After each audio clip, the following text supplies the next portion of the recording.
Olá, meus queridos, tudo bem com vocês? Bom, nessa nossa aula a gente vai continuar o estudo aí, né, das leis ponderais, né? Lei de Lavoisier e lei de Proust. Lembrando que a lei de Gay-Lussac não é considerada uma lei ponderal, porque lei ponderal tem relação com massa e a de Gay-Lussac é uma lei volumétrica, tá certo?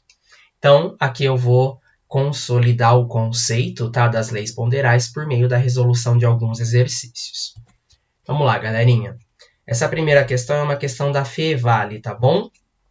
Ela propõe o seguinte: imagine que em uma balança de pratos, conforme mostra a figura 1, nos recipientes 1 e 2, foram colocados quantidades iguais de um mesmo sólido, que poderia ser ou palha de aço, né? Palha de ferro, bombril no caso, ou carvão. Foi ateado fogo na amostra contida no recipiente 2, e depois de cessada a queima, o arranjo tomou a seguinte disposição. Então, o lado 2, ele ficou mais para baixo, né? Porque ele ficou, entre aspas, mais pesado, a sua massa aumentou. As equações que representam as reações envolvidas são apresentadas a seguir. Então, ele deu lá a reação, o carbono é o carvão, né? Quando reage com o oxigênio, produz CO2 gasoso. E o ferro, que está presente na palha de aço, né? Quando reage com o oxigênio, produz o óxido de ferro, que é sólido. Considerando os resultados do experimento, na figura 2, marque a alternativa que explique corretamente o que aconteceu. Letra A. O sólido contido nos recipientes é o carvão e, quando cessada a queima, o recipiente 2 ficou mais pesado. Mas se ele ateou a fogo, né, no recipiente 2 e ele ficou mais pesado, não pode ser carvão. Porque quando eu ateio o fogo no carvão, olha o que acontece, produz gás carbônico, tá? Então, não pode ser o carvão nos recipientes. Então, esse daqui, galerinha, tá falso. O recipiente 1 continha carvão e o recipiente 2 continha palha de aço. Gente, não, ele falou que tinha o mesmo sólido nos dois. É a interpretação do enunciado. Não pode ter carvão em um e palha de aço no outro. O sólido contido nos dois recipientes é a palha de ferro. E, quando cessada a queima, o recipiente 2 ficou mais pesado, por isso que ele ficou abaixo do recipiente 1, já que na reação ocorreu a incorporação do oxigênio do ar no produto formado. Portanto, meus queridos, o gabarito dessa questão é a letra C. Vê por que a outra está errada. O recipiente 1 continha palha de aço e o 2 carvão. Isso vai contra o que ele diz no enunciado. O sólido contido nos dois recipientes é carvão. Não pode ser carvão porque quando eu ateio o fogo no carvão, a massa dele diminui, então a configuração do experimento seria o contrário. O 1 estaria abaixo do 2, porque o 1 ficaria mais pesado. Logo, o gabarito, letra C, certo? Segunda questão, uma questão da UEL, meus queridos. Leia o texto a seguir. Para muitos filósofos naturais gregos, todas as substâncias inflamáveis continham em si o elemento fogo, que era considerado um dos 4 elementos fundamentais, né? Água, terra, fogo e ar. Séculos mais tarde, George Stahl ampliou os estudos sobre combustão com a teoria do flogisto, segundo o qual a combustão ocorria com certos materiais porque eles possuíam um elemento ou um princípio comum inflamável que era liberado no momento da queima. Portanto, se algum material não queimasse, era porque não teria esse tal flogístico, ou flogisto, em sua composição. Uma dificuldade considerável encontrada pela teoria do flogisto era a de explicar o aumento das massas dos metais após sofrer combustão, em sistemas abertos.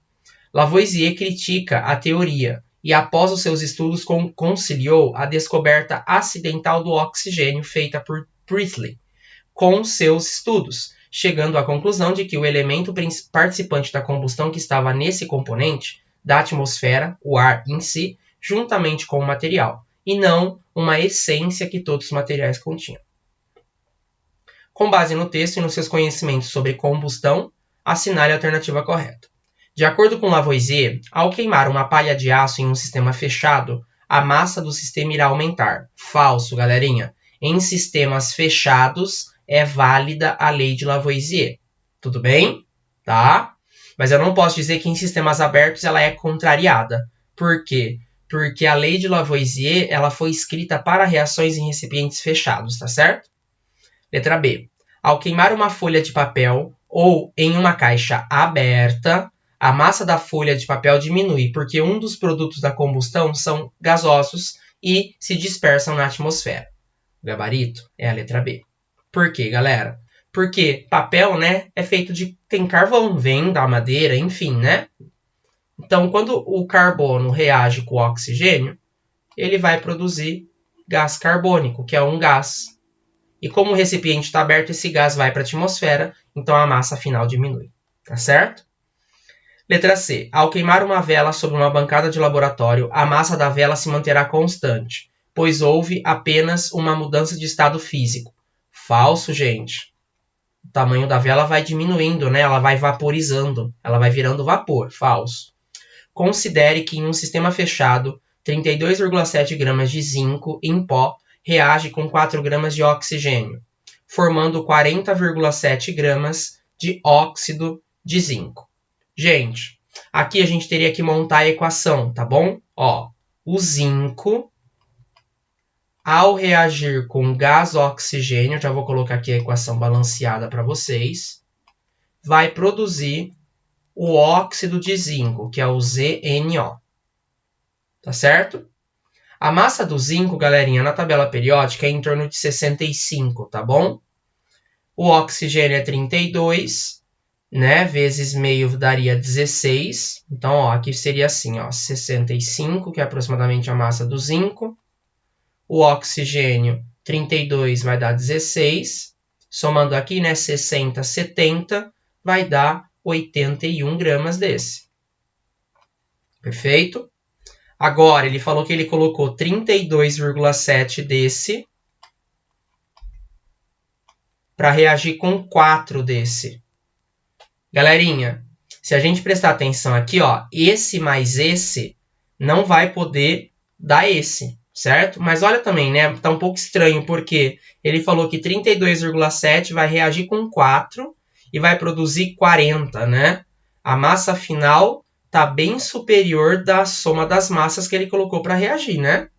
Não faz muito sentido, certo? Portanto, também vai estar incoerente. Mas é só a gente avaliar aí uma proporção, tá certo?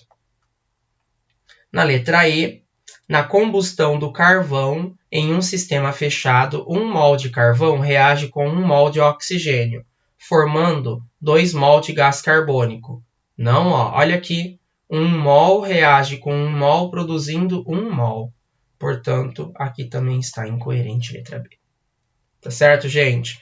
Então, aqui, ó, só enfatizando, aqui a gente teria que determinar quem está em excesso, quem é o limitante, mas como isso a gente vai ver em cálculo estequiométrico, eu não vou abordar isso agora com vocês, perfeito? Terceira questão, uma questão da Unicamp, e ela tem muito a ver com a primeira questão que nós fizemos, que é a questão da FEVALE, né? Ó, para vocês verem que é muito importante vocês fazerem questões extras, porque às vezes elas vão se repetir nos vestibulares. Numa balança improvisada feita com um cabide, como na mostrada figura a seguir, né? Nos recipientes A e B foram colocadas quantidades iguais do mesmo sólido, que poderia ser ou palha de aço ou carvão. Foi ateado fogo na amostra do B. E se eu ateei fogo na amostra do B, ela ficou mais pesada, certo? Ó, aqui era o início, estava equilibrado, coloquei a massa desse, aumentou. Se a massa aumentou, galerinha, é porque formou um sólido, né, pela adesão do oxigênio. Lembra lá da primeira questão. Considerando o resultado do experimento, decida se o sólido colocado em A e B era palha de ferro ou carvão, tá? Então, ó, letra A. Tem que ser a palha de ferro.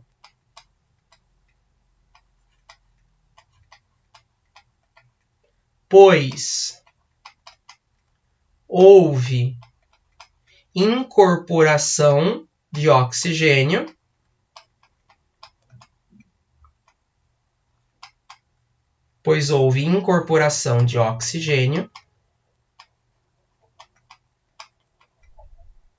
formando um produto sólido. Então, a massa aumenta.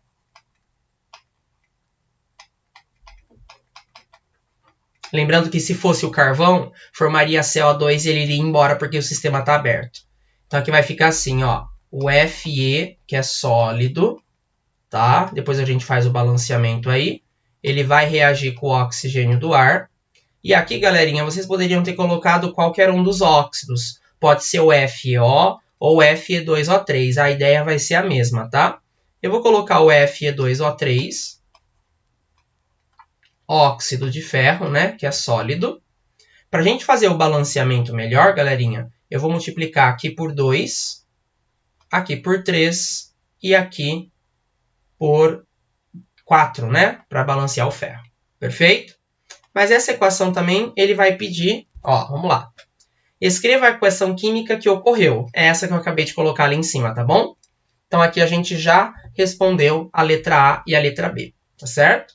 Então, 4 ferros mais 3 O2 gasoso vai produzir 2 Fe2O3, que é sólido.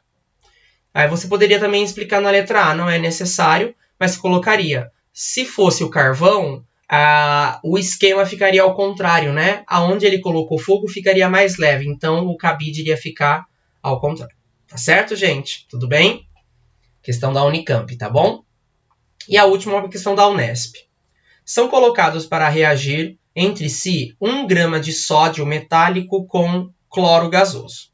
Então a reação química é essa, tá, gente? Ó. Sódio metálico está sendo colocado, né, para reagir com cloro gasoso. Essa reação vai ficar 2 desse, vai produzir 2 NaCl, que é o cloreto de sódio. Aí ele pede o seguinte, ele deu as massas molares, né, o sódio é 23 e o cloro é 35,5, e ele quer a alternativa correta.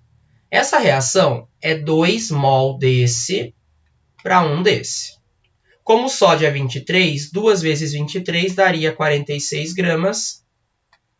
E aqui, 35,5 vezes 2 vai dar 71 gramas. Só que ele falou que ele colocou 1 grama de cada para reagir. 1 grama desse e 1 grama desse.